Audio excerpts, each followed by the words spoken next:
नमस्कार दोस्तों, कदम के आज के वीडियो में आप सभी का स्वागत है। तो हम वीक 3 में प्रवेश कर चुके हैं और वीक 3 लगभग ख़त्म होने को आया है और हमने अभी तक कबीर को शुरू किया है। तो कल का जो वीडियो था उसमें हमने कबीर को देखा था और कबीर के ये 4 महत्वपूर्ण टॉपिक हमने कल कवर किए थे। कबीर का मूल व्यक्तित्व, कबीर का दर्शन, कबीर के दर्शन पर विभिन्न दर्शनों का प्रभाव, कबीर के काव्य में योग और भक्ति का संश्लेषण। ये 4 टॉपिक हमने कल कबीर के कवर किए थे। आज जो हम टॉपिक कवर करेंगे वो है कबीर की भक्ति के बारे में डिटेल में चर्चा करेंगे। भक्ति से रिलेटेड उसके जो 3 महत्वपूर्ण टॉपिक्स हैं, कबीर की भक्ति भावना का स्वरूप क्या है, कबीर की भक्ति स्वदेशी है या विदेशी, और कबीर की भक्ति में जो रहस्यवाद का जो गुण है वो देखने की कोशिश करेंगे। कबीर की जो काव्य भाषा है ये भी टॉपिक लिखा हुआ है, पर ये हम कल करेंगे, 19 अप्रैल को करेंगे। कल हम इस टॉपिक पर चर्चा करेंगे। तो आज के 3 टॉपिक हम देखने हैं और एक एक करके इनको शुरू करते हैं। तो पहला जो टॉपिक है वो है कबीर की भक्ति भावना का स्वरूप क्या है। तो देखिए, भक्ति भावना का स्वरूप का मतलब ये है कि किन किन विशेषताओं से युक्त इनकी भक्ति रही है। तो देखिए, इनकी जो भक्ति रही है वो संश्लिष्ट साधना पद्धति, मतलब कई सारे जो पद्धतियां हैं, साधना की जो पद्धति हैं, जो भक्ति की पद्धति हैं, उनका संश्लेषण है। कौन कौन सा, चाहे वो योग हो, ज्ञान हो और भक्ति हो, तीनों का संश्लेषण यहाँ हमें देखने को मिलता है। कल हमने ये देखा था कि भाई कबीर का व्यक्तित्व कैसा है, तो हमें ये समझ में आया था कि कबीर का व्यक्तित्व एक भक्त कवि के रूप में हमने एस्टेब्लिश किया था। तो यही है कि संश्लिष्ट साधना पद्धति पर मूल व्यक्तित्व कैसा है, भक्ति का मूल व्यक्तित्व देखने को मिलता है। दूसरी विशेषता ये देखने को मिलती है कि यह किसी परंपरागत भक्ति भावना का या भक्ति परंपरा का अंधानुकरण ना होकर अपनी अनुभूतियों के आधार पर किए गए बहुत से साहसिक प्रयोगों का परिणाम है। मतलब जो भी उस टाइम पर परंपरा चल रही थी, कबीर ने केवल उस पर विश्वास ना करते हुए अपनी जो अनुभूतियां हैं उसके अनुसार उसमें बदलाव किए और उसको संशोधित किया और उसमें साहसिक प्रयोग किए। ठीक है, तो ये इनकी 2 विशेषताएं देखने को मिलती हैं। तीसरा, इनको जो रामानंद से जो राम नाम मिला था उसी का उन्होंने निर्गुण राम भक्ति का जो आह्वान किया है, उस राम नाम को इन्होंने अपने काव्य में इसको जगह दी है। जैसे इन्होंने कहा, निर्गुण राम जपे हूँ मेरे भाई, दशरथ सुतति हूँ लोक बकाना, राम नाम का मरम है आना। उन्होंने सवाल भी उठाए हैं कि क्या जिस राम की आप बात करें उसकी वास्तविकता आप जानते भी हैं कि नहीं जानते हैं।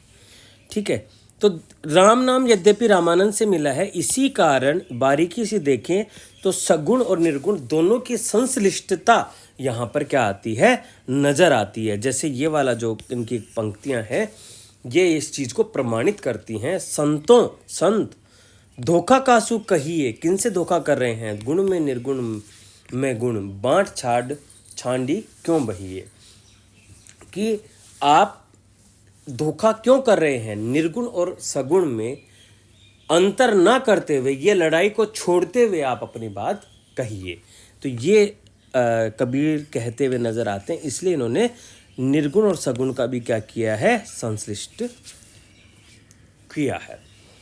फिर एक प्रभाव इनका देखिए, अभी तक क्या क्या अपने पॉइंट्स देखे। संश्लिष्ट पद्धति है, निजी अनुभूतियों के साथ इन्होंने साहसिक प्रयोग किए और उनके आधार पर बदलाव भी किए।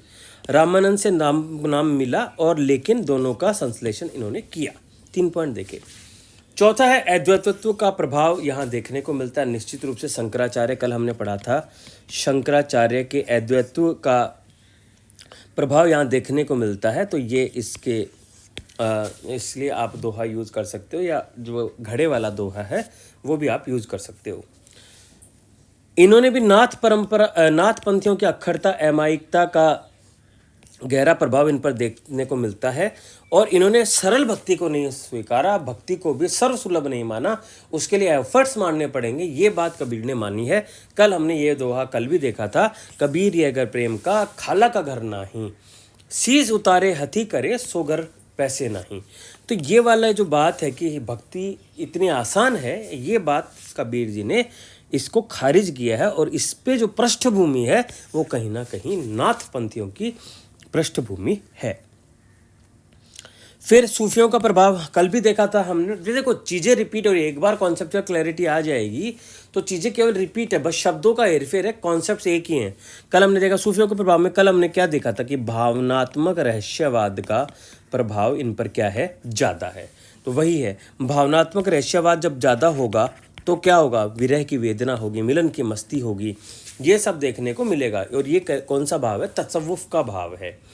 इसके जुड़े हुए दो दोहे हैं, एक ये कल हमने भी देखा था, बहुत ही शानदार दोहा है, इसको बहुत जगह आप यूज़ कर सकते हो। जो बिछुड़े हैं प्यारे से भटकते दर बदर फिरते, हमारा यार हम में है हमन को इंतजारी क्या, तो ये आप यूज़ कर सकते हो। कल हमने वैष्णव प्रभाव देखा था, साधनात्मक जब भक्ति भाव, गुरु की महत्ता दोनों देखा था। वैष्णव प्रपत्तिवाद भी हमने देखा था, बुरा जो देखन में चला, मुझसे बुरा न मिला कोई। तो इस टाइप का जो वैष्णव प्रपत्तिवाद, समर्पण का जो भाव है, वो कबीर के यहाँ देखने को मिलता है, कबीर की भक्ति में देखने को मिलता है। नवदा भक्ति, दास्य, सख्य व आत्मनिवेदन के बिंदु यहाँ भी देखने को मिलते हैं, जिसे वैष्णव प्रपत्तिवाद भी कहा है। मेरा मुझ में कुछ नहीं, जो कुछ है सो तोर, तेरा तुझको सौंपते क्या लागत है मोर। आजकल की जितनी भी आरतियाँ हैं उसमें भी ये भाव देखने को मिलता है। तो ये जो विशेषताएं हैं, ये हैं कबीर की भक्ति की विशेषताएं हैं। दोबारा रिपीट करा दे रहा हूँ ताकि क्लैरिटी आ जाए। संश्लिष्ट पद्धति है, मूल व्यक्तित्व भक्ति का है, निजी अनुभूतियों के साथ साहसिक प्रयोग करके बदलाव किया, राम नाम के को लिया लेकिन सगुण निर्गुण का संश्लेषण किया। अद्वैतत्व का प्रभाव है जिस पे शंकराचार्य का प्रभाव है। नाथपंथियों के दृष्टि से इन्होंने भक्ति को सर्वसुलभ और सरल नहीं माना है। सूफियों का भावनात्मक रहस्यवाद का प्रभाव यहाँ पर देखने को मिलता है। वैष्णववाद का, वैष्णव प्रपत्तिवाद का प्रभाव यहाँ देखने को मिलता है, और आत्मनिवेदन के बिंदु भी यहाँ देखने को मिलते हैं। इन दोनों टॉपिक को आप साथ में भी लिख सकते हो। तो ये कबीर की भक्ति की विशेषताएं हो गई, ठीक है। फिर एक टॉपिक आता है कि भाई कबीर की जो भक्ति है वह स्वदेशी है या विदेशी है। हिंदी साहित्य इतिहास में एक सबसे बड़ा विवादास्पद जो प्रसंग रहे हैं उनमें से एक ये भी रहा है कि क्या कबीर की भक्ति का मूल स्वरूप क्या है, ठीक है। तो लड़ाई क्या है, मतलब क्यों ये माना जा रहा है कि यह स्वदेशी है या विदेशी है। हमने देखा था कि इन पर शंकराचार्य के अद्वैतत्व का भी प्रभाव है, तो इस्लाम का प्रभाव भी है, और इस्लाम में मुख्य रूप से एकेश्वर का वाद का प्रभाव भी है। तो कौन सा वाला प्रभाव ज़्यादा हावी है या प्रभावी है, इसके आधार पर तय होगा कि कबीर की भक्ति भावना का स्वरूप देशी है या विदेशी है। देशी होगा तो वह शंकराचार्य के करीब नज़र आएगा, और विदेशी होगा तो वह इस्लामिक के करीब नज़र आएगा। अब इसका हम एनालिसिस करेंगे। पहले देखते हैं कि ये आरोप कौन कौन लगा रहे हैं, किसका क्या इस पर विचार है। शुक्ल जी का मानना है कि दोनों का ही प्रभाव है। द्विवेदी जी का मानना है कि विवाद निरर्थक है, पूरी तरह से ये शंकराचार्य के अद्वैतत्व से प्रभावित है, ठीक है। तो दोनों की ओपिनियन ये है, मतलब कहने का मतलब शुक्ल जी तो इस फेवर में है कि नहीं इस्लाम का भी प्रभाव है, और द्विवेदी जी कह रहे हैं नहीं पूरी तरह से ये भारतीय है। अब देखते हैं कैसे। तो कल भी हमने ये देखा था, भारतीय अद्वैतवाद क्या कहता है कि जगत क्या है, मिथ्या है। तो कबीर भी क्या कह रहे हैं, जगत क्या है, मिथ्या है, यह संसार देश कागज की पुड़िया, आग लगे बरी जाना है। ये जो भाव है, ये संसार की निस्सारता का भाव जो है वो देखने को मिलता है। लेकिन दूसरी तरफ देखें तो इस्लामिक एकेश्वरवाद जगत को क्या मानता है, सत्य मानता है। तो क्या कबीर जी जगत को सत्य मान रहे हैं? बिल्कुल नहीं मान रहे। इसलिए किसके ज़्यादा करीब हुआ ये भारतीय अद्वैतवाद के ज़्यादा करीब हुआ, ठीक है। दूसरा एक आधार तो ये हो गया, इस पे हमने प्रूव किया कि भारतीय के ज़्यादा करीब है। दूसरा आधार है ये कहने का कि कबीर की भक्ति में रहस्यवाद का तत्व शामिल है कि नहीं है, क्योंकि रहस्यवाद जो है वो भारत की विशेषता ना होकर विदेशी विशेषताओं में इसको देखा जाता है। शुक्ल जी ने साफ साफ कहा है कि भारतीय जीवन में रहस्यवाद की गुंजाइश नहीं है, क्योंकि रहस्यवाद मूलतः सभी धर्मों की परिस्थितियों में उत्पन्न हुआ। वहाँ न केवल ईश्वर अमूर्त है, बल्कि ईश्वर के साथ प्रेम व एकत्व का संबंध स्थापित करने की अनुमति भी नहीं है। तो रहस्यवाद भारत की विशेषता नहीं है, ये शुक्ल जी कह रहे हैं। लेकिन अगर कबीर के यहाँ देखा जाए तो दोनों रहस्यवाद वहाँ पर उपलब्ध है। भावनात्मक रहस्यवाद भी उपलब्ध है, तो साधनात्मक रहस्यवाद भी वहाँ पर उपलब्ध है। साधनात्मक जो रहस्यवाद है उस पर विदेशी प्रभाव नहीं कहा जा सकता, क्योंकि वह भारतीय परंपरा का ही हिस्सा है। और वो भारतीय परंपरा कौन सी है? नाथ परंपरा है। कौन सी है? नाथ परंपरा की विशेषताएं हैं। और साधनात्मक रहस्यवाद का अगर आनुपातिक रूप से देखा जाए तो साधनात्मक रहस्यवाद का प्रभाव अधिक है कंपेयर टू भावनात्मक रहस्यवाद। इसलिए यहाँ भी यह प्रमाणित होता है कि भारतीय भक्ति के ज़्यादा करीब है। तीसरा प्रतिमान है, 3 प्रतिमान है। तीसरा है आचार्य शुक्ल द्वारा विवेचित भक्ति की लोक निरपेक्षता, कि लोक से निरपेक्ष होकर भक्ति की है। देखिए, आप अगर पाएंगे तो कबीर के बहुत सारे जो काव्य के जो पद हैं उनमें समाज से जुड़े हुए जितने इश्यूज थे, मुद्दे थे, उन पर कबीर ने चर्चा की है। वह चाहे धार्मिक आडंबर हो, चाहे सांप्रदायिकता का मुद्दा हो, चाहे वर्ण व्यवस्था का हो, जाति पाति का हो, सब पर इन्होंने चर्चा की है, खुलकर चर्चा की है। तो ये लोक निरपेक्ष तो नहीं कहा जा सकता। एक आर्ग्यूमेंट तो आप ये दे सकते हो। दूसरा, हाँ, वो जब भक्ति में लीन होते हैं तो जब उनका चरम आता है तो वो एकांतिक किस्म का है जिसमें समाज शामिल नहीं होता। हमन है इश्क मस्ताना, हमन से होशियारी क्या, रहें आजाद या जग से, हमें दुनिया से यारी क्या। ये वाला जो भाव है ये समाज से निरपेक्ष है, पर ये भाव भी क्या है? बहुत सीमित है। इसलिए तीसरे प्रतिमान पर भी आप प्रमाणित करेंगे कि क्या है? सीमित प्रभाव विदेशी है, पर अधिकांश क्या है? भारतीय तत्व ही देखने को मिलते हैं। तो ये जो 3 प्रतिमानों पर हमने आकलन किया, उसके आधार पर हम ये निष्कर्ष निकालेंगे कि दोनों तत्व उपस्थित हैं। भक्ति का मूल ढांचा स्वदेशी है, विदेशी परंपरा के तत्व हैं।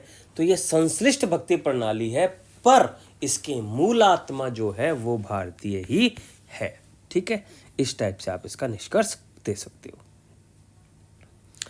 फिर लास्ट एक टॉपिक है आज का, वो है कबीर का रहस्यवाद। ये भी लगभग चीज़ें हम कवर कर चुके हैं, रिपीटेशन है। तो इसको देखते हैं कि रहस्यवाद में देखिए भावनात्मक और साधनात्मक दोनों रहस्यवाद यहाँ देखने को मिलते हैं। साधनात्मक रहस्यवाद अभी थोड़ी देर पहले मैंने आपको बताया, इसका उद्भव भारत में हुआ है। योग दर्शन से इसकी उत्पत्ति मानी जा सकती है। और उसके बाद बौद्ध मार्ग के जो नाथपंथी थे उन्होंने कुंडलिनी जागरण की प्रक्रिया में इसको पहली बार सामने लाया। हमारी कुंडलिनी, कल मैंने आपको डायग्राम से समझाया था कुंडलिनी महाकुंडलिनी का मिलन क्या होता है, षट चक्कर भेदन की प्रक्रिया क्या होती है, कल ये मैंने आपको समझाया है। तो जब साधना करोगे तब अधोमुखी कुंडलिनी की गति से कुंडलिनी का ऊर्ध्व गति होगी और अंत में कुंडलिनी का महाकुंडलिनी से मिलन होगा। यही प्रक्रिया षट चक्कर भेदन की प्रक्रिया मानी गई है। तो ये वाला जो रहस्यवाद है ये कबीर के यहाँ देखने को मिलता है। दूसरा जो भावनात्मक रहस्यवाद है, इसके सीमित संकेत उपनिषद में है, परंतु इसका वास्तविक जो प्रभाव है वो इस्लाम में भी सूफी परंपरा से आया है। और ये रहस्यवाद भावनात्मक अनुभूतियों के आधार पर तैयार होता है और इसको कबीर के यहाँ देखने को मिलता है। तो आपको अंत में यही बताना है, दोनों रहस्यवादों को मानते हैं। आरंभिक जीवन में साधनात्मक रहस्यवाद और परवर्ती में भावनात्मक रहस्यवाद। ये पूरा को टॉपिक हमने कल कवर किया था, आगे वहीं से आपको इसको कवर करना है। ठीक है, तो ये क्लैरिटी आ गई कि कबीर का रहस्यवाद कैसा है। अब देखिए वही चीज़ें रिपीट होंगी कि भाई उन्होंने जब कुंडलिनी का महाकुंडलिनी से मिलन कराया, फिर वो चेतना टूटी तो वापस उसी स्थिति पर आ गए। तब उनको सवाल उठाए उन्होंने, गगन पवना दोनों बिन से कहाँ गया जोग तुम्हारा। ठीक है, ये वाला सवाल उठाया। फिर उन्होंने भावनात्मक में रहस्यवाद की ओर उन्मुख हुए और ये जो बिछुड़े हैं प्यारे वाला जो भाव है ये उनका वहाँ पर व्यक्त होता है और इसकी तरफ उनका रुझान डेवलप होता है। और अंत में आप यही कहेंगे कि दोनों का प्रभाव है, पर अंत में वो भावनात्मक रहस्यवाद की ओर उन्मुख होते हैं। ठीक है, तो कल भी ये टॉपिक हमने किया था। तो ये 3 टॉपिक था जो आज हमें करने थे, छोटे छोटे टॉपिक हैं। एक बार क्लैरिटी आ गई तो आप बहुत अच्छे से कर पाएंगे। मैंने समझाने की पूरी कोशिश की है, एक बार और रिवीजन आप कर लेंगे तो ये टॉपिक कंठस्थ हो जाएंगे। फिर चाहे कबीर से जुड़ा हुआ कैसा भी सवाल आए, आप करने की स्थिति में होंगे। अब कबीर पर हमारा एक आखिरी टॉपिक बचता है, वो है कबीर की भाषा। कबीर वाणी के डिक्टेटर हैं। कबीर की भाषा से जुड़े हुए 2-3 डायमेंशन हैं जो हमें करने हैं, जो हम कल करेंगे। कल आखिरी दिन होगा कबीर का, तो कल ये टॉपिक और जो बचे हुए टॉपिक्स हम करने की कोशिश करेंगे।